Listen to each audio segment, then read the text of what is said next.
تو دوستوں پرابلم کا جو لفظ ہے ہم لوگ اس کا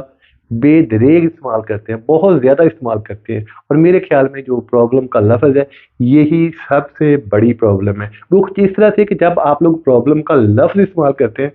تو آپ کی جو سب سے پہلی کمانڈ جاتی ہے آپ کے دماغ کو، آپ کی سوچ کو، نیگیٹو، کہ یہ کرنے میں پرابلم ہے، یہ بولنے میں پرابلم ہے، ایسا کریں گے تو پرابلم ہوگی۔ تو دوستو کاش آپ لوگ جب پرابلم کا لفظ استعمال کر رہے ہیں وہاں پہ آپ لوگ اپنے لیے چیلنج کا لفظ استعمال کر لیں، تو اس سے یہ ہوگا کہ آپ کے ذہن کو سب سے پہلی جو کمانڈ جائے گی پازیٹیو جائے گی، کہ آپ کے سامنے ایک چیلنج ہے اور آپ نے اس والے چیلنج کو حاصل کرنا ہے۔ الفاظ کی طاقت، اس کے اوپر چھوٹی سی میں اگزامپل دیتا ہوں، اس کے بعد پھر ہم آگے چلتے ہیں۔ ہوا کچھ اس طرح سے کہ ایک میاں جی نبینے بزرگ، چھوٹے چھوٹے ان کے بچے، تو ان کا گزر بسر کچھ اس طرح سے تھا کہ وہ گھر کے پاس کوئی فٹ پاتھ تھی، وہاں پہ صبح صبح اس نے جانا، اپنے سامنے ایک کپڑا بچھانا، پیچھے ایک پلے کارڈ رکھا ہونا جس کے اوپر لکھا ہوا ہوتا تھا کہ میں ایک نبینا شخص ہوں اور میری اللہ کے نام کے اوپر مدد فرمائے، کبھی 100 روپے، کبھی 50 روپے۔ تو ایک دن ایسا ہوا کہ شام تقریباً ہونے والی تھی، تو بابا جی کا کپڑا جو ہے وہ خالی، کسی نے اس کو ایک پینی تک نہیں دیا ہوا تھا۔ تو وہاں سے ایک لڑکی کا گزر ہوا، جب اس نے دیکھا کہ بابا جی کا کپڑا خالی ہے، تقریباً شام ہونے والی ہے، تو اس کو بھی تھوڑی پریشانی محسوس ہوئی کہ بابا جی کا آج کا جو گزر ہے یہ کیسے ہوگا، گھنٹہ 1.5 گھنٹہ بھی باقی ہوگا شام میں۔ وہ اس کے پاس گئی، بابا جی کو جب محسوس ہوا کہ کوئی میرے پاس آیا ہے، تو ساری بات ہے جوتے کی آواز ہوتی ہے، اسمیل ہوتی ہے، تو اپنا خالی کپڑا ہونے کی وجہ سے وہ آگے جھکے، لڑکی کے پیروں کے اوپر ہاتھ رکھا، اسی نیت سے کہ ہو سکتا ہے کوئی میری بڑی مدد ہو جائے۔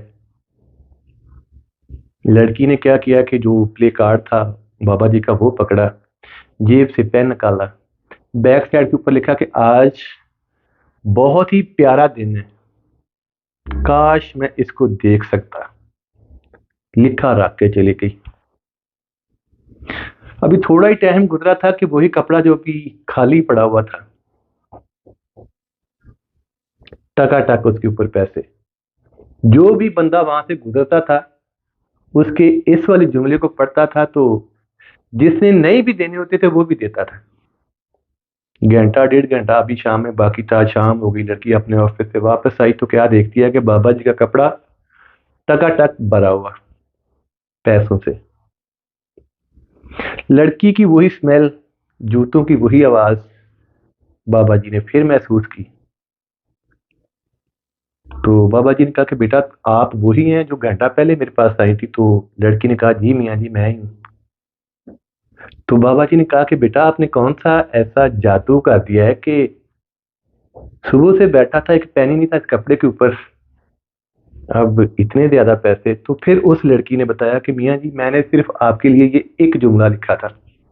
تو یہ ہوتی ہے الفاظوں کی طاقت، جملوں کی طاقت۔ یہاں پہ آپ کو لگے کہ آپ کے پاس بولنے کے لیے کچھ نہیں ہے، وہاں پر چپ رہنا بہتر ہوتا ہے، نہ کہ آپ خام خام میں اپنے امیج کو ڈیمیج کریں،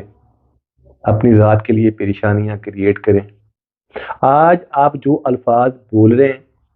یہ آپ کے الفاظ جو ہیں یہ آپ کے کل کے لیے بیج ہیں۔ کل جب انہوں نے واپس آنا ہے آپ کے پاس، میں نے شروع میں کہا کہ زندگی اتنی زیادہ ایماندار ہے کہ جو آج آپ اس کو دیتے ہیں اس نے کل آپ کو واپس لازمی کرنا ہے۔